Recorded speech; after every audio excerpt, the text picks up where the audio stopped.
प्रधानमंत्री गुजरात के दौरे पर गांधीनगर में डिफेंस एक्सपो का किया उद्घाटन।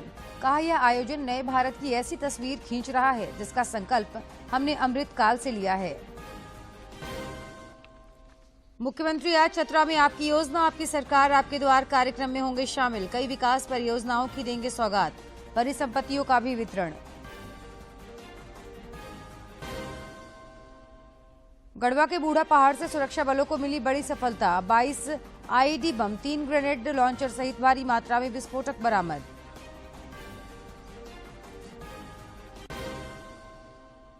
और रांची समेत राज्य के कई इलाकों में कल हुई बारिश से अधिकतम तापमान में गिरावट। 22 अक्टूबर तक छाए रहेंगे आंशिक रूप से बादल। दीपावली में भी बादल के आसार।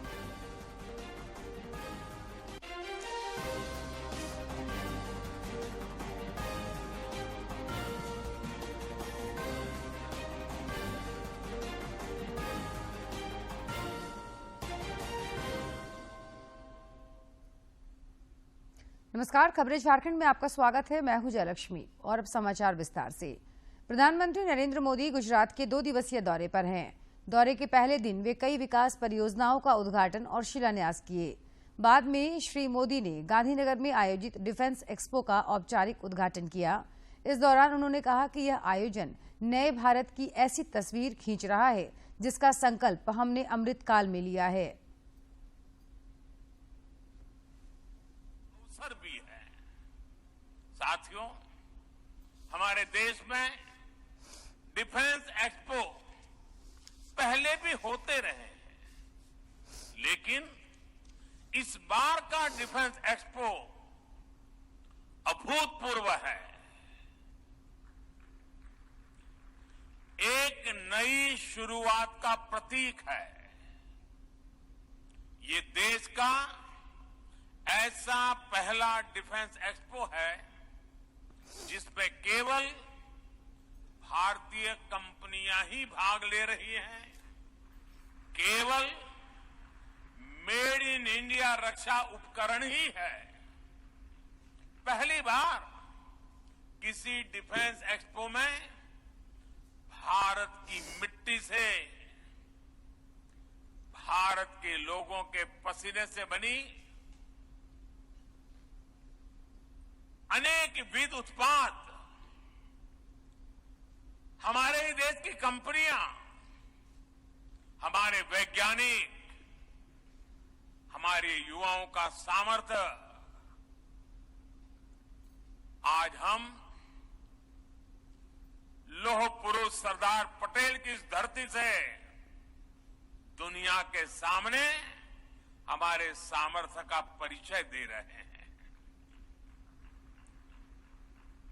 इसमें 1300 से ज्यादा एग्जीबिटर्स हैं, जिसमें भारतीय उद्योग है,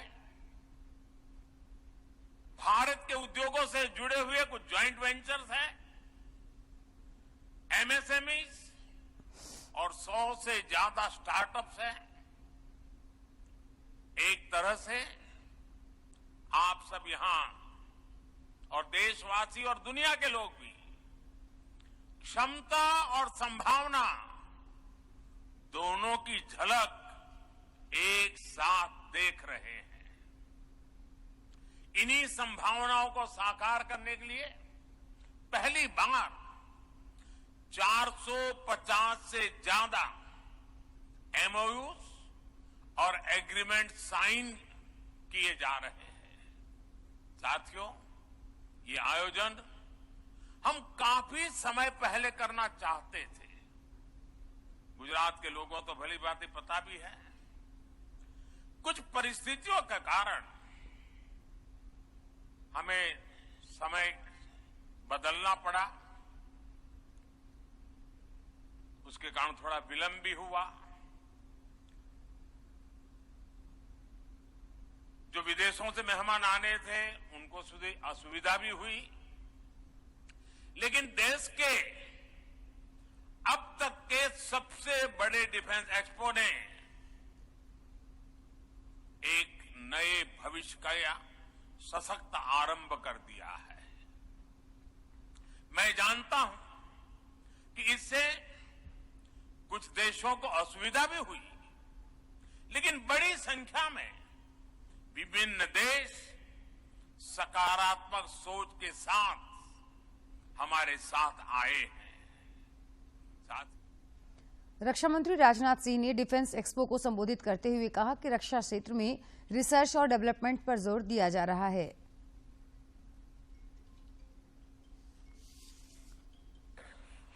भारत को एक मजबूत और आत्मनिर्भर राष्ट्र बनाने के आपके विजन के अनुरूप इस एक्सपो की थीम पाथ टू प्राइड रखी गई है। पाथ टू प्राइड इस एक्सपो की केवल थीम भर नहीं है, बल्कि एक नए भारत का एक नया उद्देश्य भी है। अमृतकाल के प्रारंभ में इस डेफ एक्सपो का आयोजन अगले 25 वर्षों में राष्ट्र की सुरक्षा और दुनिया के लिए डिफेंस मैन्युफैक्चरिंग हब बनने के हमारे मजबूत संकल्प को भी यह दर्शाता है। डिफेंस एक्सपो एक आकांक्षी भारत और आत्मनिर्भरता की ओर आगे बढ़ रहे भारत का एक विशिष्ट प्रतीक है। डिफेंस एक्सपो एक प्रतीक है राष्ट्र गौरव का, राष्ट्र की शक्ति का और राष्ट्र के संकल्प का।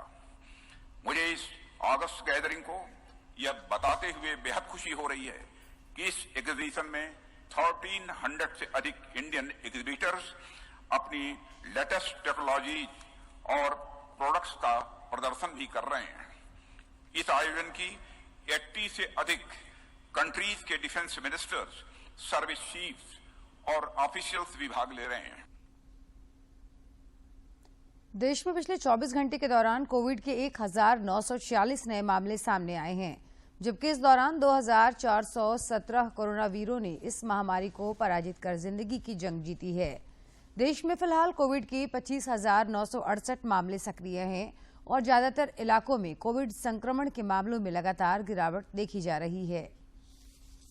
इधर झारखंड में पिछले 24 घंटे में कोरोना के कई नए मरीजों की पहचान की गई, जबकि कई मरीज स्वस्थ भी हुए। रांची में इस दौरान कोरोना के कई नए मरीजों की पहचान की गई। स्वास्थ्य विभाग के अनुसार रांची में कोविड के कई मरीज सक्रिय हैं। देश में कोविड के खिलाफ जारी जंग में टीकाकरण अभियान तेज गति से जारी है। केंद्रीय स्वास्थ्य मंत्रालय के ताजा आंकड़ों के अनुसार देश में अब तक 2 अरब 19 करोड़ 41 लाख से अधिक कोविड रोधी टीके लगाए जा चुके हैं। राज्य में 12 अक्टूबर से शुरू हुए आपकी योजना आपकी सरकार आपके द्वार कार्यक्रम के तहत लगातार शिविरों का आयोजन किया जा रहा है और लोगों की समस्याओं का समाधान हो रहा है। इस कड़ी में आज चतरा जिले में विशेष शिविर का आयोजन अब से थोड़ी देर बाद होगा, जिसमें मुख्यमंत्री हेमंत सोरेन भी शामिल होंगे। इस दौरान मुख्यमंत्री द्वारा विभिन्न योजनाओं के लाभुकों के बीच करोड़ों रुपए की परिसंपत्तियों का वितरण भी किया जाएगा। साथ ही साथ मुख्यमंत्री 200 करोड़ रुपए से अधिक की योजनाओं का उद्घाटन और शिलान्यास भी करेंगे। मुख्यमंत्री के कार्यक्रम को लेकर सभी तैयारियां पूरी कर ली गई हैं।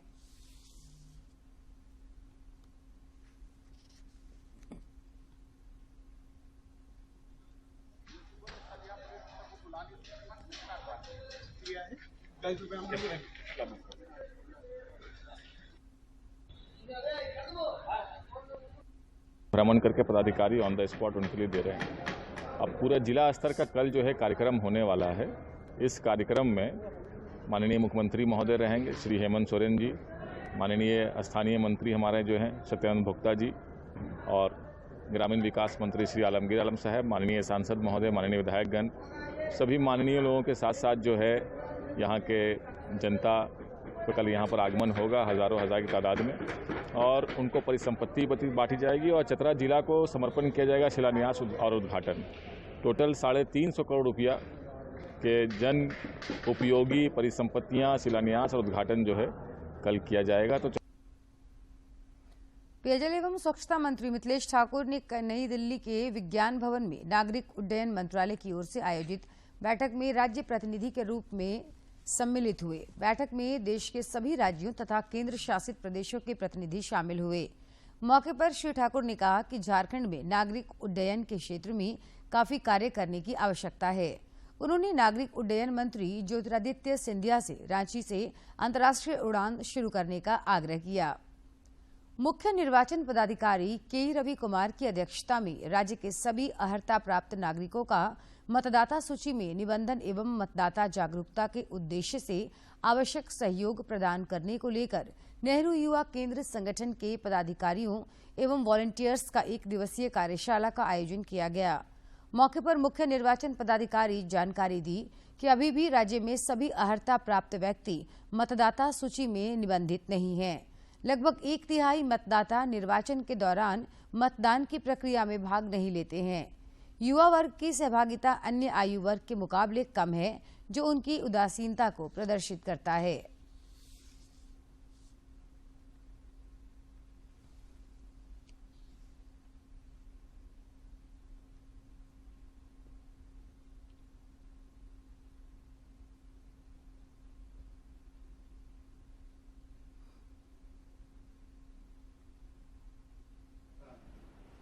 झारखंड में बहुत यूथ है इस सूची से बाहर।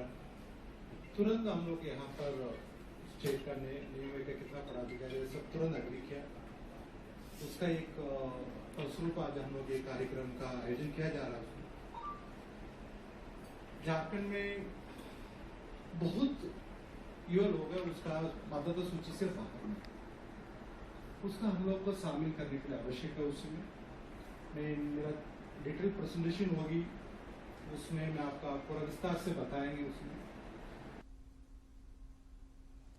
राज्य में मतदाता सूची विशेष संक्षिप्त पुनरीक्षण कार्यक्रम 9 नवंबर से शुरू होगा। इस कार्यक्रम के तहत 8 दिसंबर तक दावा एवं आपत्तियां प्राप्त की जाएंगी। इस अवधि में मतदान केंद्रों पर 12 से 13 नवंबर तक 19 एवं 20 नवंबर को विशेष कैंप लगाया जाएगा। इसके अलावा सभी अपार्टमेंट्स हाउसिंग सोसाइटी में 9 नवंबर से 15 नवंबर तक, सभी +2 विद्यालयों में 16 नवंबर से 22 नवंबर तक, सभी कॉलेजों और विश्वविद्यालयों में 23 नवंबर से 29 नवंबर तक निबंधन कराया जा सकता है। कांग्रेस अध्यक्ष पद के लिए सोमवार को डाले गए वोटों की गिनती आज नई दिल्ली में पार्टी मुख्यालय में की जा रही है। अध्यक्ष पद के लिए मल्लिकार्जुन खड़गे और शशि थरूर के बीच मुकाबला है। आज शाम तक चुनाव परिणाम घोषित किए जाने की संभावना है। कांग्रेस अध्यक्ष पद के लिए वरिष्ठ नेता मल्लिकार्जुन खड़गे और शशि थरूर के बीच सीधा मुकाबला है। 17 अक्टूबर को हुए चुनाव में कांग्रेस पार्टी के 9,900 प्रतिनिधियों में से 9,500 प्रतिनिधियों ने मतदान किया था। 24 साल बाद पहली बार ऐसा होगा जब पार्टी को गांधी परिवार से बाहर का अध्यक्ष मिलेगा। समाचारों का सिलसिला जारी रहेगा, लेकिन इस विराम के बाद। साल 2021 श्री हेमंत सोरेन के कुशल नेतृत्व में झारखंड सरकार ने राज्य भर में शुरू किया था आपके अधिकार आपकी सरकार आपके द्वार कार्यक्रम। जब राज्य के कई सुदूर इलाकों में रहने वाले लोगों को सरकार ने शिविर लगाकर विभिन्न योजनाओं से जोड़ा, इस महाअभियान से 35 लाख से अधिक आवेदनों का निष्पादन हुआ। कार्यक्रम की सफलता के बाद फिर से झारखंड सरकार द्वारा आपकी योजना आपकी सरकार आपके द्वार कार्यक्रम का आयोजन 12 अक्टूबर से किया जा रहा है। राज्य के कोने कोने में 2 चरण में आयोजित कार्यक्रम के जरिए सभी वर्ग के जरूरतमंदों को सरकार की कल्याणकारी योजनाओं से जोड़ा जाएगा। जोहार, नमस्कार, आदाब। पुनः झारखंड सरकार प्रारंभ करने जा रही है आपकी योजना आपकी सरकार आपके द्वार। आप उन शिविरों में पहुंचे, योजनाओं का लाभ लें, दूसरों को भी इसका लाभ लेने के लिए प्रेरित करें। धन्यवाद। जोहार। रवांडा गणराज्य में भारत के उच्चायुक्त ऑस्कर क्रिकेटा और माली गणराज्य में भारत के राजदूत अंजनी कुमार ने कल हजारीबाग और रामगढ़ जिले का दौरा किया। रामगढ़ के उपायुक्त माधवी मिश्रा ने अंजनी कुमार और ऑस्कर क्रिकेटा को सिल्वर ज्वेलरी क्लस्टर में कारीगरों द्वारा किए जा रहे कार्यों और स्फूर्ति परियोजनाओं के तहत हो रहे कार्यों की जानकारी दी। वहीं हजारीबाग दौरे के दौरान दोनों ने उपायुक्त नैन्सी सहाय से परिसदन में मुलाकात की। साथ ही हजारीबाग बरही मार्ग पर स्थित झारक्राफ्ट परिसर में अर्बन हाट का भ्रमण किया। युवा कार्य और खेल मंत्री अनुराग सिंह ठाकुर ने आज सुबह नई दिल्ली के चांदनी चौक से स्वच्छ भारत 2022 के अंतर्गत विशाल स्वच्छता अभियान का शुभारंभ किया।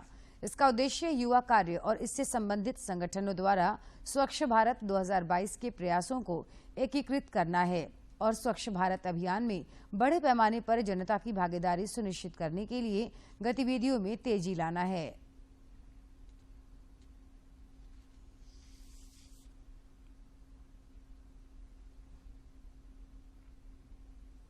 युवा की भागीदारी के बिना अधूरी है।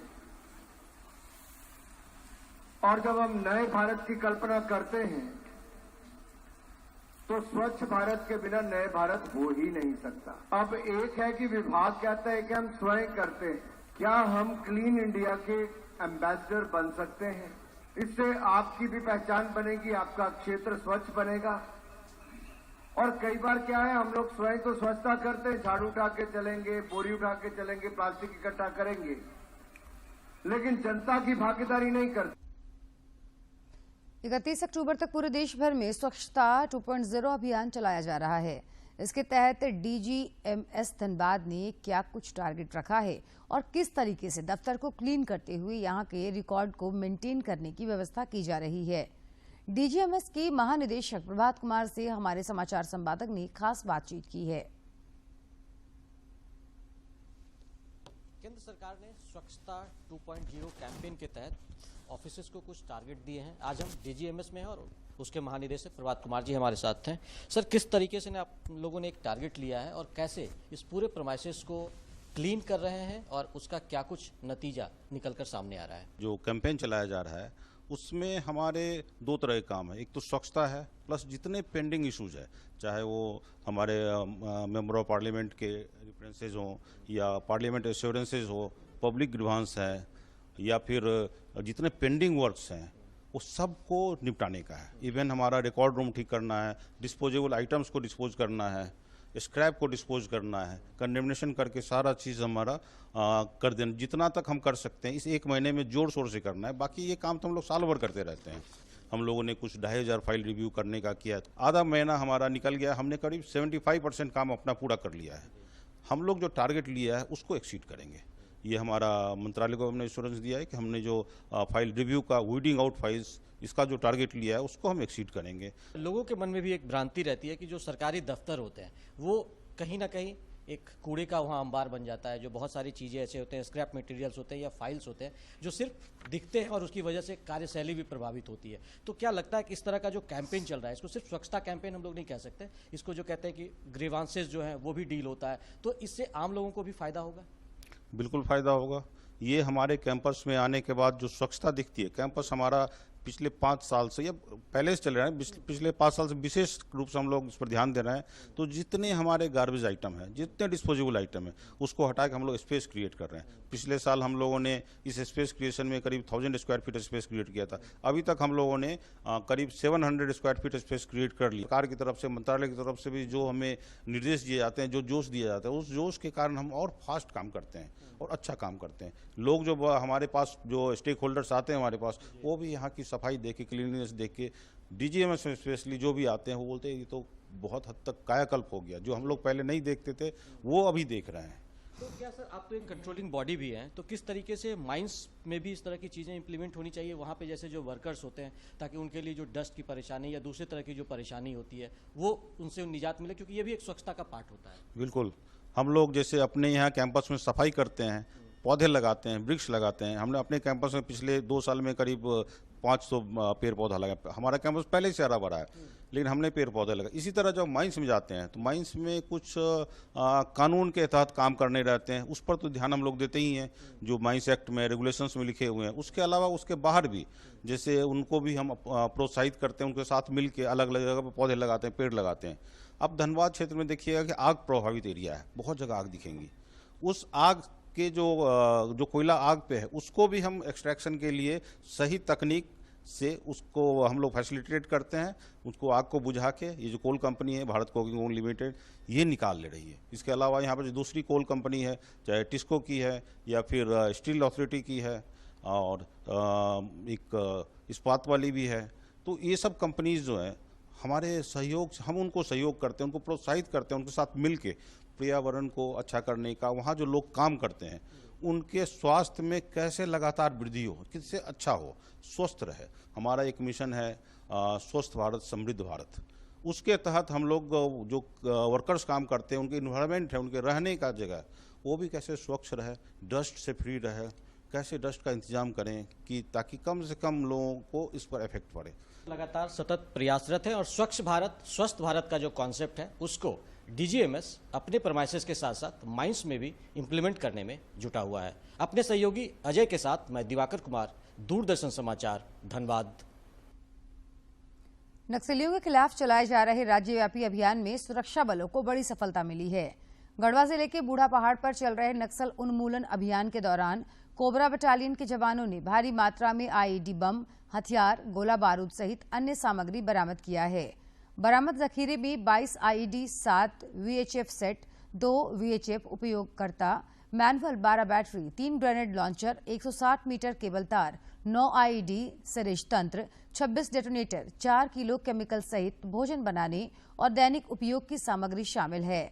गौरतलब है कि सीआरपीएफ की कोबरा 203 बटालियन के डिप्टी कमांडेंट जितेंद्र कुमार के नेतृत्व में झारखंड पुलिस के द्वारा संयुक्त रूप से बूढ़ा पहाड़ के जंगलों में लगातार सर्च अभियान चलाया जा रहा है।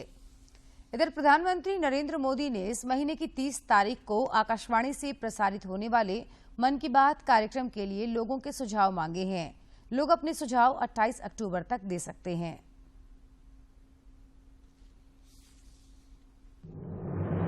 मन की बात है जन जन की, संघर्षों के कुछ किस्से, कहानी कुछ सफलताओं की, अनकही विरासत की, उम्मीदें नए भारत की। महीने के आखिरी रविवार का रहता है इंतजार। मलयाचल के आंचल से विंध्याचल के आंगन तक, ब्रह्मपुत्र के घाट से हिमालय के विस्तार तक होती है मन की बात प्रधानमंत्री के साथ। तो सुनिए इस महीने 30 अक्टूबर सुबह 11 बजे मन की बात, आकाशवाणी और दूरदर्शन के सभी चैनलों पर। मन की बात के प्रादेशिक भाषाओं में अनुवाद का पुनः प्रसारण आप सुन सकते हैं रात 8 बजे आकाशवाणी और दूरदर्शन के सभी प्रादेशिक चैनलों पर। तो सुनिए इस महीने 30 अक्टूबर सुबह 11 बजे मन की बात। राजधानी रांची समेत आसपास के इलाकों में पिछले 24 घंटे के दौरान 19 मिलीमीटर बारिश दर्ज की गई, जिससे अधिकतम तापमान 3 डिग्री गिरकर 25.3 डिग्री सेल्सियस पर आ गया। रांची स्थित मौसम विज्ञान केंद्र के अनुसार 22 अक्टूबर तक रांची तथा आसपास के क्षेत्रों में बादल छाए रहेंगे। दक्षिण बंगाल में साइक्लोनिक सर्कुलेशन बनेगा जो तमिलनाडु तक बढ़ेगा। इसका असर झारखंड पर भी दिखेगा। 24 अक्टूबर को दीपावली के दिन भी आसमान में बादल छाए रहने की संभावना है। 25 और 26 अक्टूबर को रांची सहित राज्य के कई इलाकों में बारिश की संभावना जताई जा रही है। और अब कुछ खबर राज्य के विभिन्न जिलों से।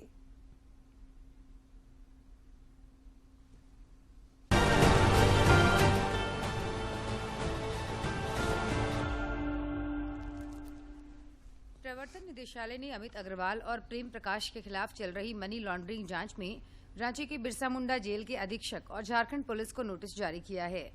ईडी के आधिकारिक सूत्रों ने बताया कि झारखंड जेल प्राधिकरण द्वारा ईडी की पुलिस हिरासत में वकालतनामा पर अमित अग्रवाल के हस्ताक्षर की पुष्टि चौंकाने वाली बात है। रांची के वरीय पुलिस अधीक्षक किशोर कौशल ने रिम्स के कैदी वार्ड का निरीक्षण किया। एसएसपी ने कैदी वार्ड में जो कमियां हैं उन कमियों को जल्द से जल्द पूरा करने का निर्देश दिया। इस दौरान उन्होंने कहा कि सुरक्षा में लगे लापरवाह पुलिसकर्मियों को नहीं बख्शा जाएगा। रांची की महापौर आशा लकड़ा ने मलेरिया और डेंगू की रोकथाम, दीपावली से पूर्व शहर की साफ सफाई और छठ महापर्व को लेकर छठ घाटों की सफाई से संबंधित कार्यों की समीक्षा की। इस दौरान उन्होंने नगर निगम के पदाधिकारियों को कई दिशा निर्देश दिए। पलामू स्थित क्षेत्रीय अनुसंधान केंद्र चियाकी में निकरा परियोजना के अंतर्गत गढ़वा जिले के चिरौंजिया और सरेह गांव के कृषकों को प्रशिक्षण दिया गया। इस प्रशिक्षण कार्यक्रम में किसानों के बीच बीज का भी वितरण किया गया। क्षेत्रीय अनुसंधान केंद्र के मुख्य वैज्ञानिक डॉक्टर डीएनसी ने प्रशिक्षण के दौरान गेहूं, चना, तीसी एवं सरसों की वैज्ञानिक खेती के बारे में कृषकों को विस्तार पूर्वक जानकारी दी। रामगढ़ कॉलेज के पास एक स्कूटी सवार महिला को एक हाईवा ने रौंद डाला। महिला अपने निजी कार्य से पटेल चौक जा रही थी। इसी दौरान वह दुर्घटना की शिकार हो गई। जल जीवन मिशन के तहत पलामू जिले में पेयजल गुणवत्ता बनाए रखने और पानी के बेहतर रखरखाव से संबंधित एक दिवसीय कार्यशाला का आयोजन किया गया। कार्यशाला का उद्घाटन उपायुक्त ए डोड्डे, सांसद और विधायक प्रतिनिधियों द्वारा संयुक्त रूप से दीप प्रज्वलित कर किया गया। रामगढ़ की उपायुक्त माधवी मिश्रा ने विभिन्न परियोजनाओं की समीक्षा की। इस दौरान उन्होंने जुडको, पथ निर्माण विभाग, रेलवे, टिस्को, सीसीएल सहित अन्य परियोजनाओं के अधिकारियों से विकास कार्यों की जानकारी ली और लंबित मामलों का जल्द से जल्द निपटारा करने का निर्देश दिया। सरायकेला खरसावां के जिला निर्वाचन पदाधिकारी सह उपायुक्त अरवा राजकमल के निर्देश पर electoral literacy club for young voter के चयनित नोडल पदाधिकारियों का 1 दिवसीय प्रशिक्षण कार्यशाला का आयोजन किया गया। इस दौरान उन्होंने पदाधिकारियों को कई निर्देश दिए। सिद्धू कान्हू मुर्मू विश्वविद्यालय दुमका के विभिन्न कॉलेजों में स्नातक स्तरीय पाठ्यक्रम में दाखिले के लिए आज से एक बार फिर चांसलर पोर्टल खोला गया है। अभ्यर्थी 22 अक्टूबर तक चांसलर पोर्टल के जरिए विभिन्न कॉलेजों में रिक्त रह गई सीटों पर दाखिले के लिए ऑनलाइन आवेदन कर सकेंगे।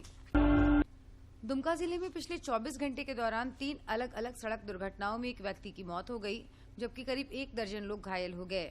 दुमका मसलिया मुख्य मार्ग पर जामा थाना के पदमा गांव के पास अनियंत्रित ऑटो के पलट जाने से एक युवक की मौत हो गई, जबकि आधा दर्जन से ज्यादा लोग घायल हो गए।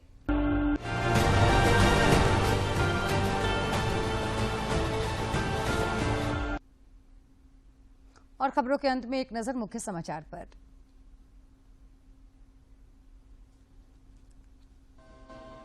प्रधानमंत्री गुजरात के दौरे पर गांधीनगर में डिफेंस एक्सपो का किया उद्घाटन। कहा, यह आयोजन नए भारत की ऐसी तस्वीर खींच रहा है जिसका संकल्प हमने अमृत काल में लिया है। मुख्यमंत्री आज चतरा में आपकी योजना आपकी सरकार आपके द्वार कार्यक्रम में होंगे शामिल। कई विकास परियोजनाओं की देंगे सौगात, परिसंपत्तियों का भी वितरण। गढ़वा के बूढ़ा पहाड़ से सुरक्षा बलों को मिली बड़ी सफलता। 22 आईईडी बम, 3 ग्रेनेड लॉन्चर सहित भारी मात्रा में विस्फोटक बरामद।